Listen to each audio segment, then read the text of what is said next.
Assalamualaikum warahmatullahi wabarakatuh. Waalaikumsalam warahmatullahi wabarakatuh. Halo Sobat Rupiah, kembali lagi di Ngabibita, Ngabincang BI Tasikmalaya bersama aku Cynthia Ulanjani dari Kampus Merdeka Bank Indonesia Batch 7. Nah, kebetulan di Bank Indonesia aku diberikan kesempatan oleh Bank Indonesia untuk menjadi analis di unit pelaksanaan pengembangan UMKM, keuangan inklusif dan syariah.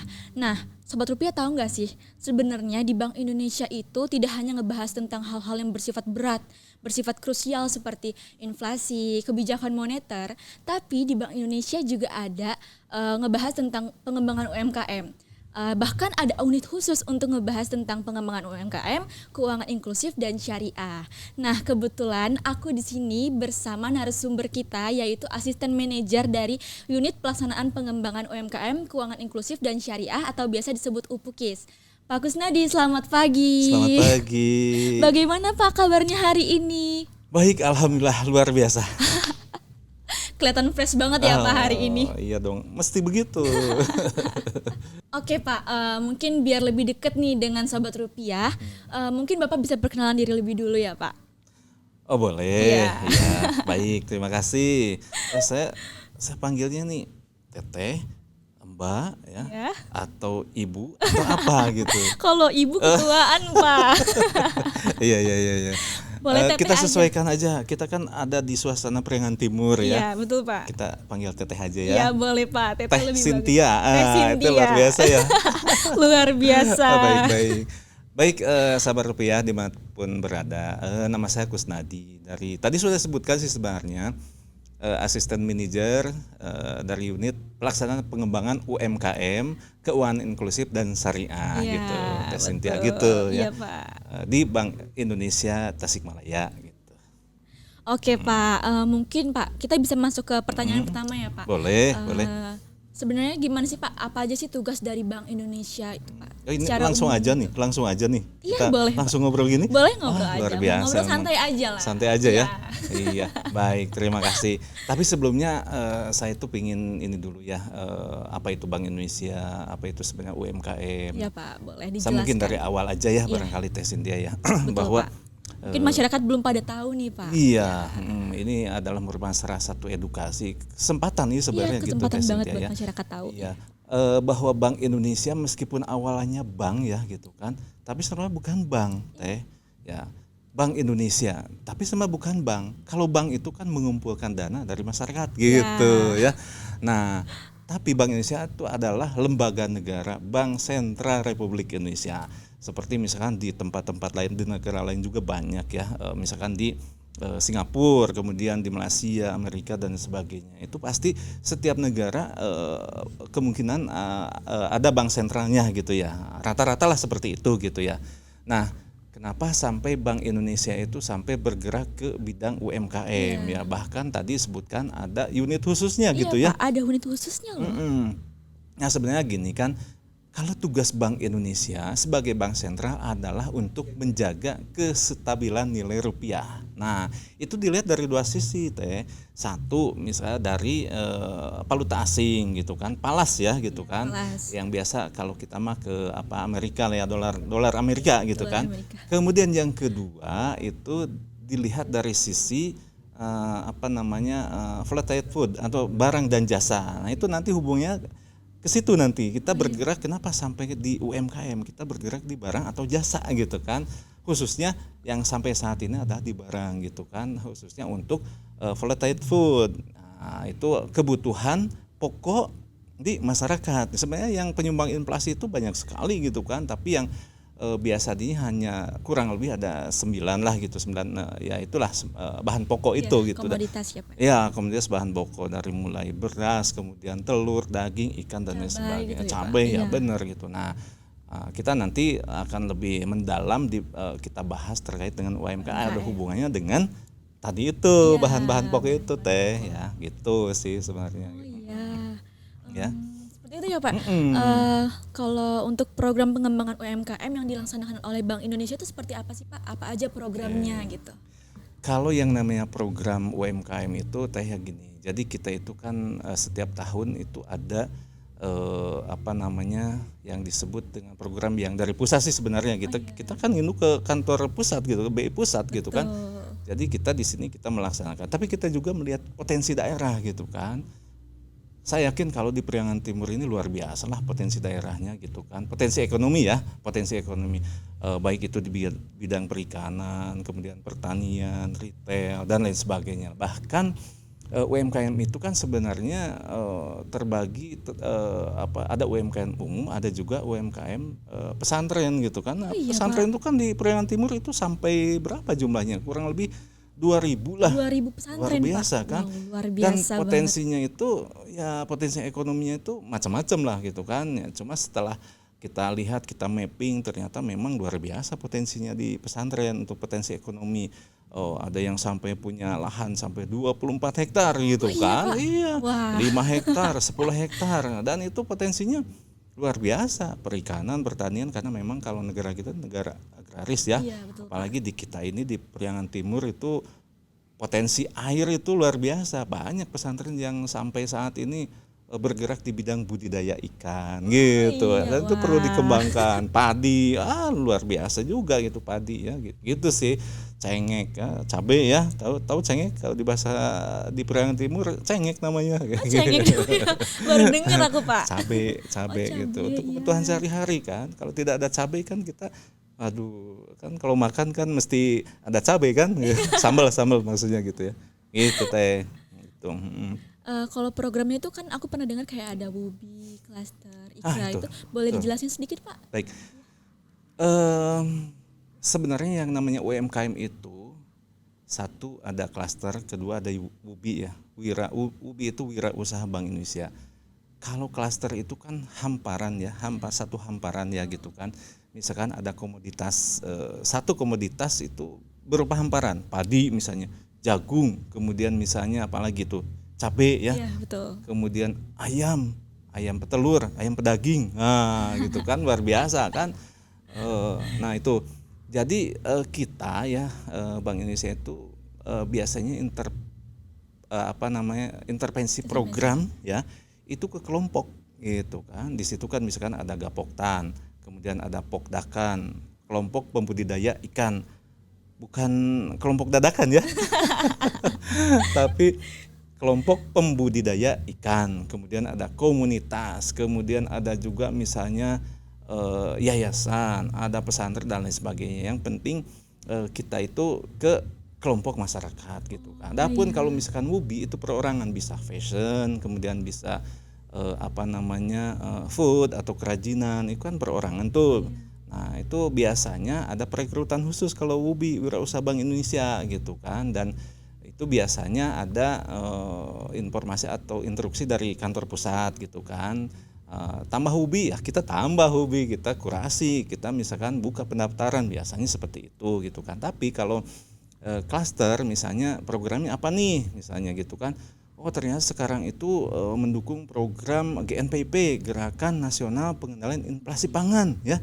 Nah, kita gali tuh potensi di mana nih, potensi yang ada nih gitu. Tentunya dalam hal ini kita ini bekerja sama kan.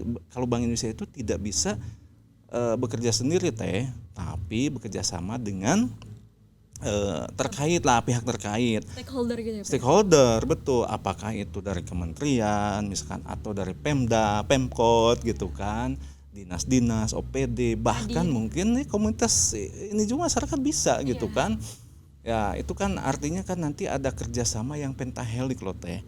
Jadi kalau BI biasanya kan intervensi program itu dari hulu sampai hilir gitu ya. Dari mulai budidaya itu sampai ke pemasaran. Percuma dong kalau misalkan di budidaya kita bina, kita sampai peningkatan produktivitas kita, peningkatan produktivitas, tapi ketika di sisi hilirnya pemasaran tidak ada gitu kan, akan percuma. Banyak produk, banyak komoditas, banyak produksi, tapi pemasaran tidak ada, kan kasihan tuh, tidak laku ataupun mungkin bisa dibuang gitu kan.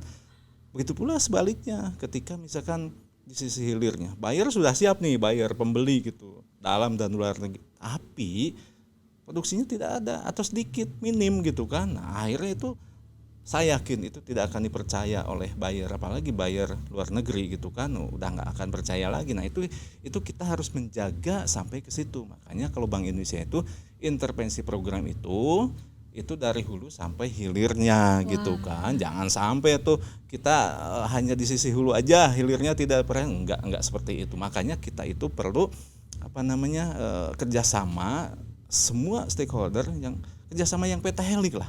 Jadi semua itu harus benar-benar dikerjasamakan gitu. Dari hulu sampai hilir kan pasti beda-beda tuh. Di situ nanti ada optaker, ada agregator atau misalnya gitu ya. Tahu kan agregator? Nah, penampung. Tapi beda nih kalau misalkan agregator itu.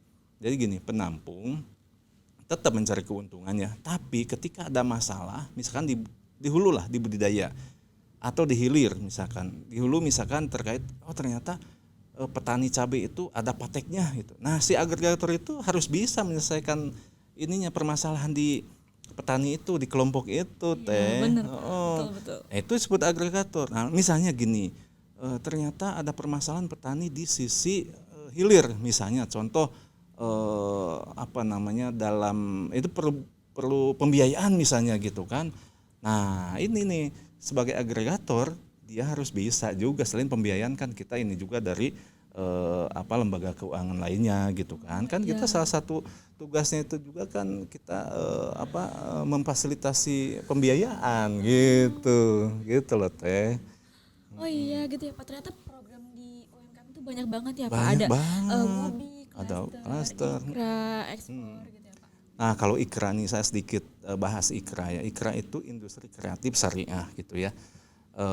Nah ini kita kerjasama Bank Indonesia itu kerjasama dengan Dewan Ikra Nasional. Nah itu untuk mengkurasi gitu kan. Nah setiap tahun itu ada untuk UMKM yang anggota Ikra, dikurasi tuh teh. Jadi industri kreatif syariah, tapi tujuannya tetap sampai ekspor gitu kan, komoditasnya gitu kan, karena untuk mendatangkan bisa juga teh gitu kan. Nah itu jadi kita kerjasama dengan Dewan Ikra Nasional, kita ajukan dari berbagai kantor perwakilan Bank Indonesia di seluruh Indonesia, itu diajukan ke Dewan Ikra Nasional untuk dikurasi. Bener nggak nih sudah memenuhi ketentuan Ikra? Salah satunya misalnya gini, misalkan pemberdayaan masyarakatnya gitu ya, di lingkungan di mana dia melakukan kegiatan. Kemudian yang kedua ada istilah zero waste ya, zero waste. Nah itu jadi ketika misalnya ada komoditas yang yang ada sisanya lah gitu, misalkan ada kain-kain perca gitu ya, kain-kain yang sisa itu bisa dimanfaatkan, itu zero waste itu ya. Jadi tidak ada bahan yang tersisa terbuang ya, tidak ada, dan itu termanfaatkan. Nah itu salah satunya itu teh gitu. Itu Ikra ya gitu. Kemudian juga ada program yang disebut dengan onboarding UMKM. Kalau onboarding itu kan suatu kegiatan proses untuk melatih karyawannya misalnya gitu kan. Kalau di suatu perusahaan, kalau kita kan melatih UMKM gitu kan, membina UMKM menjadi mitra gitu kan. Nah itu kita bisa meng-hire siapa ahlinya di bidang penguatan kelembagaan, siapa ahlinya di bidang e-commerce, siapa ahlinya misalkan di bidang packaging ya, kemasan dan sebagainya gitu teh. Wah, ternyata di BI itu programnya sangat luas banget ya, mulai dari hulu ke hilir. Wah, ya, betul. Keren banget. Dari hulu ke hilir itu teh benar. Itu yang paling utama, hulu ke hilir gitu kan. Aku bahkan baru dengar nih Pak. Iya. Gitu teh. Ya. Oh iya Pak. Banyak banget Pak juga pertanyaan dari masyarakat, dari sosial media itu banyak yang bertanya, gimana sih Pak proses seleksi untuk menjadi UMKM binaan Bank Indonesia itu, syarat dan ketentuannya seperti apa gitu. Jadi gini teh. Pertama itu kan saya bilang tadi ya, kita lihat potensi ekonominya ya. Kalau misalkan di suatu daerah potensi ekonominya tinggi besar, ataupun misalkan ada gitu dan perlu dikembangkan, ya kita kembangkan gitu kan. Nah, kalau misalnya sudah memenuhi itu awalnya ya, itu awalnya. Kalau misalkan tidak ada potensi ekonomi, ya apa yang mesti kita kembangkan gitu. Dan Bener sih, Pak. kalau BI itu kan tugasnya itu kan mendorong teh. Jadi ketika misalnya UMKM itu sudah sudah ada, bukan dari nol lah gitu intinya, bukan misalnya gini, saya mau membuat produk dari apalah gitu ya, keripik singkong lah anggaplah gitu ya. Tapi itu baru rencana ya, itu baru rencana, misalkan belum ada alat, belum ada ini itulah gitu kan. Nah itu BI tidak bisa seperti itu. Tapi ketika misalnya sudah ada, Sudah berjalan sudah gitu berjalan ya, sudah bahkan sampai tadi saya sebutkan itu ada kelompok subsisten. Itu yang yang kelompok yang ya baru bisa berjalan, kalau di bayi maya masih selangkah dua langkah gitu ya. Iya. Nah, itu bisa kita intervensi program di situ untuk dikembangkan, dengan catatan di situ ada potensi ekonominya gitu teh. Sebenarnya persyaratannya tidak susah gitu kan, cuma ya satu tadi ada potensi ekonomi. Kedua, kalau klaster itu kan ininya kan ke kelompok gitu ya. Kemudian kalau misalkan kalau WUBI mah kan ada perekrutan khusus Wirausaha Bank Indonesia gitu. Kemudian yang paling penting juga ini ada komitmen dari mereka gitu ya. Artinya ketika kita sudah intervensi program udah mulai gitu kan, ya mereka harus menjaga komitmen mereka gitu kan, dan aspek legalnya terpenuhi gitu teh. Aspek legalnya terpenuhi. Jadi jangan sampai tadi itu yang saya sampaikan, pokdakan, kelompok dadakan gitu. Kalau sama BI pengalaman saya gitu kan, yang namanya mereka mengajukan kelompoknya gitu, kita nanti akhirnya tahu gitu, oh ternyata dia itu pokdakan, kelompok dadakan. Nggak usah di ini gitu loh. Bukan kelompok ini pembudidaya ikan, tapi kelompok dadakan. Wah itu udah kita pasti tahu, dan kita inilah gitu ada triknya lah gitu untuk menseleksi, untuk mengkoreksi untuk mengkurasi kan gini teh. Dalam ketentuan kalau UMKM itu kan atau kelompok itu kan minimal 10 orang mengajukan untuk ke Kemenhumkam gitu kan. Nah, itu 10 orang minimal tuh. Kalau misalkan anggotanya cuma 8, cuma 5, ya itu kan kita perlu ini juga gitu. Kemudian nanti ketika kita terjun ke lapangan, mana nih petaninya, mana nih anggota kelompoknya, kemudian mana juga misalkan lahannya gitu kan. Nah, itu pokoknya ada beberapa hal yang mesti kita udah inilah gitu kan, untuk menseleksi calon klaster, calon WUBI, calon UMKM lah gitu sih. Oh gitu ya Pak ya. Iya. Wah ternyata kayak gitu ya guys seleksinya untuk jadi UMKM binaan BI. Oh iya Pak, terus kalau misalnya kita udah keterima nih, udah lolos seleksi jadi UMKM binaan BI, nah itu tuh bantuan atau pendampingan seperti apa yang akan diberikan oleh Bank Indonesia? Baik, jadi gini,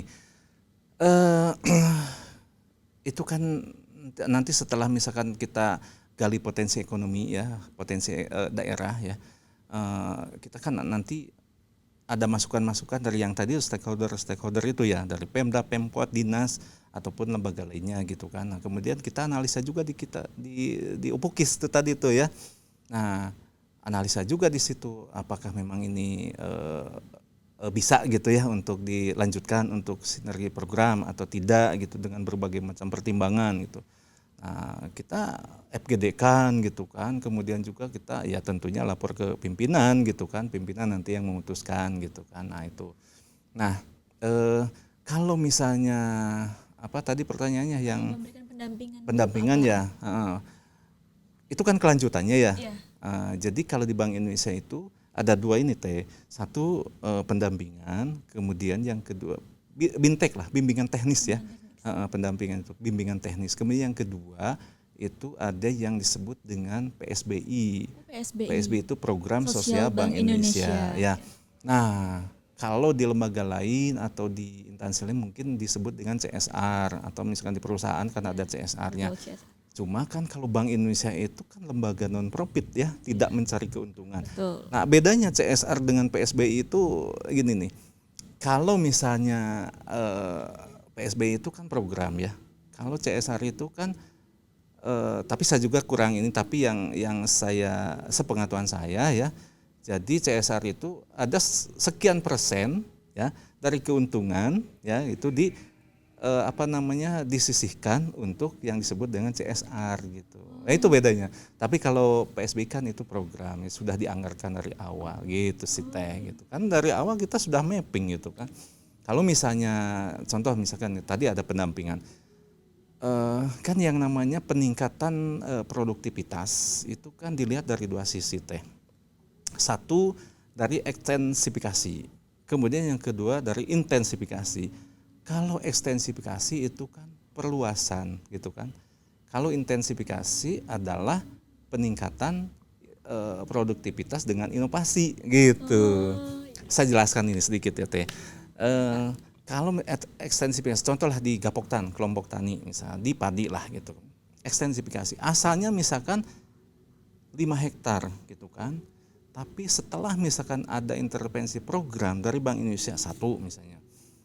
Luasannya bertambah nih dari tahun ke tahun, dari 5 hektar jadi 8 hektar, jadi berapa 10 hektar, kemudian 15 sampai terus meningkat gitu kan. Nah kemudian anggotanya juga nambah gitu Teh. Nah itu yang diharapkan BI seperti itu. Jadi kalau yang intensifikasi tetap misalnya 5 hektar misalnya gitu kan, tapi pasti harapan kita mah tetap nambah juga gitu kan. Tapi misalnya tadi ya berbicara intensifikasi tetap 5 hektar, tapi di situ ada inovasi. Misalkan produksinya itu per hektar itu hanya menghasilkan padi itu 5 ton per hektar misalnya gitu. Yeah.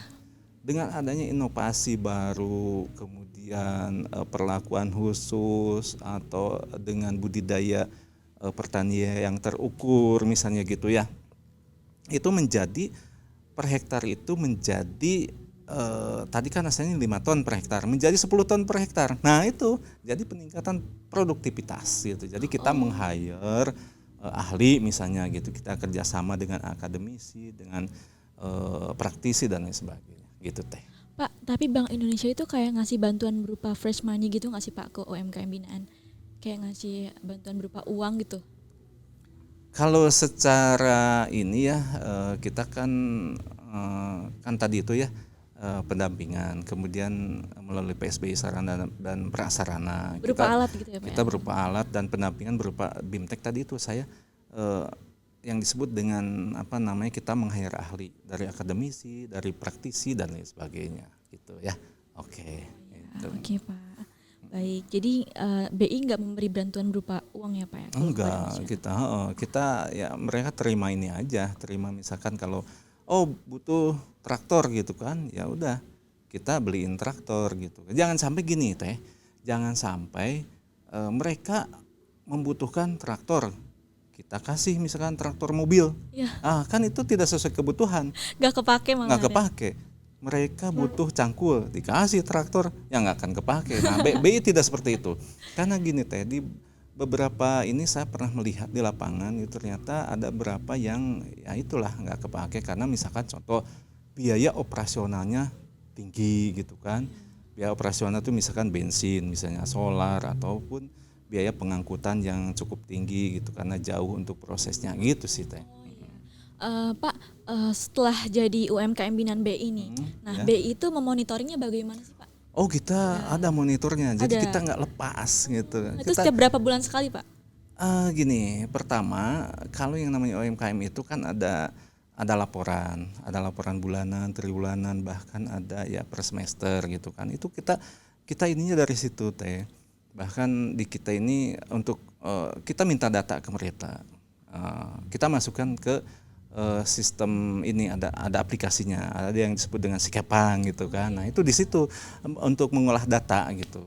Nah jadi monitor itu sangat penting. Jadi jangan sampai ketika monitor itu mengandalkan dari lewat telepon aja, nggak bisa kalau gitu ya. Tapi kita langsung lihat ke lapangan. Jadi itu salah satunya juga untuk penguatan kelembagaan Teh. Kan kalau di klaster itu gini. Tahun pertama kan ada ketentuan gitu. Tahun pertama itu adalah fase pertumbuhan, gitu kan, fase pertumbuhan. Tahun kedua penguatan kelembagaan. Tahun ketiga kemandirian. Nah, tapi seandainya belum mandiri gitu Teh, nah itu bisa diperpanjang sih sampai 5 tahun gitu kan. Nah itu jadi itu tahap fase-fase itu harus dilalui sama kita. Tetap pengawasan itu dari awal, tahun pertama, kedua, sampai ke tahun kelima diawasi terus. Jadi artinya diawasi itu dimonitor lah gitu, dimonitor ke lapangan seperti apa nih perkembangannya gitu kan. Kalau kita lihat ini before afternya gitu. Ya, Ketika benar, Pak. misalkan sebelum BI intervensi program itu seperti apa, ya kan? Sesudahnya seperti apa juga. Jangan sampai stuck di situ dong Iya. gitu kan. Masa Harus nggak ada ada perkembangan? Iya dong, harus ada gitu teh, itu mah. Mesti wajib itu, Ya, Pak. wajib. Wajib gitu.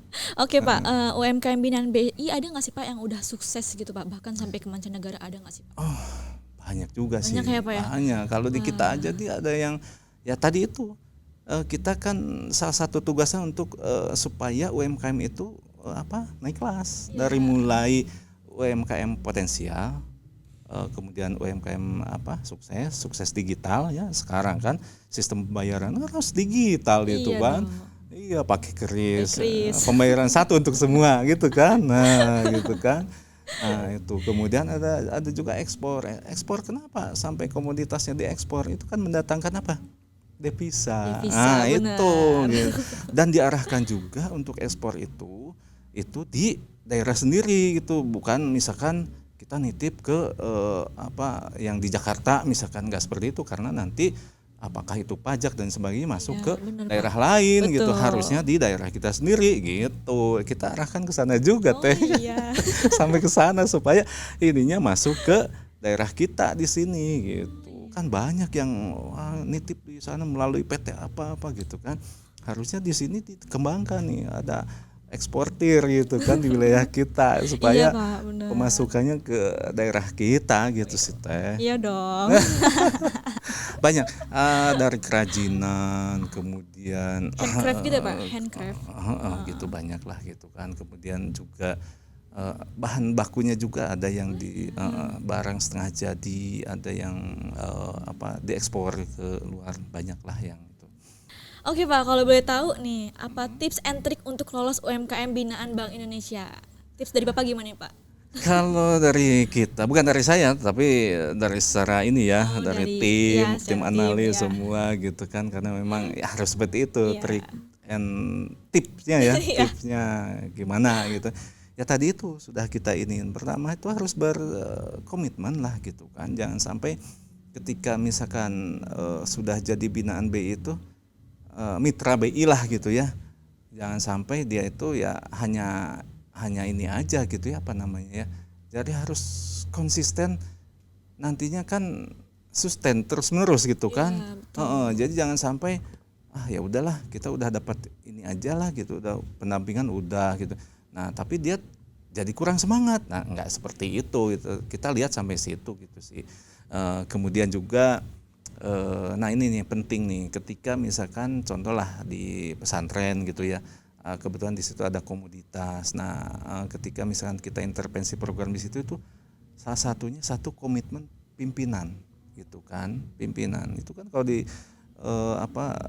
tapi bukan di pesantren aja ya, di mana-mana pun ya begitulah. Jadi misalkan di kelompok tani, kelompok pembudidaya ikan gitu. Kemudian yang kedua ada pengelola teh, itu penting sekali. Ya sekarang ketika misalkan kita intervensi program ke Gapoktan, ke Pokda kan tidak ada pengelolanya, gimana?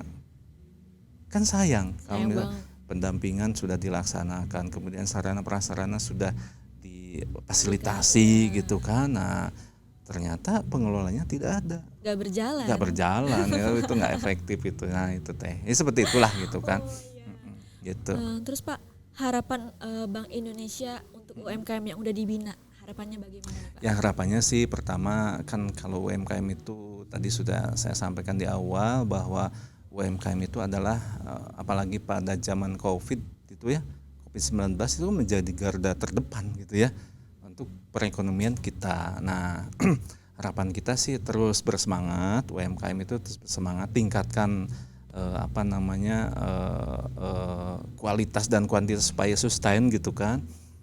Kemudian juga peliharalah kepercayaan buyer itu ya. Kan tadi dari hulu sampai hilir ya saya bilang gitu kan. Dari hulunya produktivitas kan, produksinya itu dijaga kualitasnya gitu kan, jangan sampai ya contoh lah misalkan UMKM kopi aja misalkan saya, itu di SOP itu kan itu diwajibkan untuk petik merah ya gitu kan untuk biji kopinya. Nah itu kan SOP tuh, jangan sampai karena butuh duit udah aja yang hijau aja yang hijau juga diambil dipetik. Nah itu nggak boleh. Nah seperti itulah gitu, jangan sampai untuk menjaga kualitas itu jangan sampai seperti itu. Nah, karena kalau sama penggiat atau penikmat kopi itu ketahuan tuh teh, Iya, Pak, ketahuan benar. itu tidak melaksanakan SOP pasti ketahuan itu. Nah wah ini mah ada SOP Jadi yang harus sesuai tidak SOP jalan, ya, Pak? iya gitu. Jadi menjaga itulah untuk menjaga komitmen mereka dalam melaksanakan SOP. Jangan sampai ya tadi itu saya contohkan itulah komoditas itu gitu kan, petik merah ternyata yang hijau juga dipetik. Dipetik Nah juga. itu itu kan untuk itu di sisi hulu ya, di sisi hilirnya gitu kan. Nah jangan sampai teman-teman UMKM itu terus aja misalkan promosi kemana-mana tapi produksinya minim, apalagi misalkan pemasarannya kemana, ke luar negeri misalnya. Kan kalau ke luar negeri itu kan buyer itu kan kalau misalkan sudah percaya sekali ya udah percaya gitu kan, biasanya kan seperti itu. Tapi ketika misalkan saya pesan tapi produknya tidak ada, udah nggak akan dipercaya lagi. Nah jangan sampai seperti itu, untuk menjaga keberlangsungan atau sustain lah produk itu bisa berjalan terus lah gitu kan, itu sih teh. Gitu. Oke, wah Ya. keren banget nih jawaban dari Bapak. Oke, pertanyaan tadi itu pertanyaan terakhir untuk menutup podcast kita hari ini. Sebelumnya semoga kita doain terus nih ya, semoga Bank Indonesia makin maju untuk perekonomian Indonesia gitu. Amin. Oh ya Pak, makasih banyak ya Pak udah mau berbincang pada hari ini, Ya. udah meluangkan waktunya untuk kita semua di sini. Dan buat Sobat Rupiah semuanya di seluruh Indonesia, makasih yang udah menonton podcast hari ini, semoga bermanfaat. Saya Cynthia Wulanjani selaku moderator. Terima kasih. Wassalamualaikum warahmatullahi wabarakatuh. Waalaikumsalam warahmatullahi wabarakatuh. Oke, kita pamit undur diri. Terima kasih semuanya. Dadah. Dadah. Jangan lupa like, comment, and subscribe.